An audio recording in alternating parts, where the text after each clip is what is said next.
South Africa is a major coal and commodities exporter. The mining industry as a whole is an important contributor to the country's GDP. However, these contributions have fallen sharply, largely as a result of transport and logistic delays. According to a recent study by the Gain Group, these inefficiencies are costing the South African economy over $50 million a day. Transnet, which owns the country's rail networks, is at the center of this problem. Transnet is absolutely critical for this economy. The reason is it governs a huge amount of the business infrastructure of the country. It obviously determines what happens at the ports, it determines what happens at the railway system. And if those infrastructure is not working, then clearly the economy is going to have a difficulty. When we look at South Africa's imports and exports, they now represent almost 70% of South Africa's GDP. Which tells you that trade is absolutely critical to South Africa. South African miners are struggling to get their commodities to the ports in time and are losing big contracts. Export coal prices have declined significantly from a high of $296 a ton in June 2022 to just $98 per ton in June this year.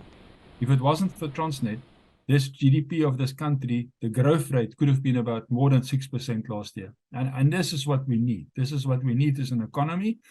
So it is really a big problem. There's a lot of minerals we couldn't export. A large chunk of tax income was lost. Transnet reported a $300 million loss for the year ending March 2023, reversing the $263 million profit it posted last year. We are of the view that the management has failed their mandate that they were given. The entity is collapsing. You need to work hard. You need to ensure that it is rescued.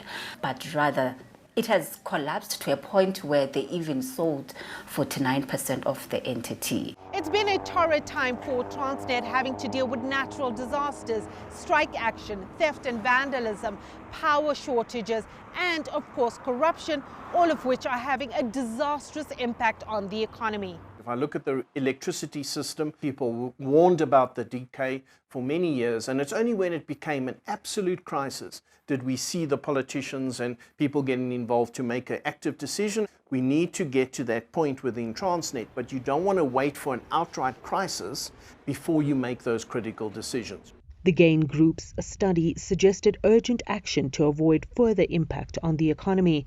Sumitra Naidu, CGTN, Johannesburg, South Africa.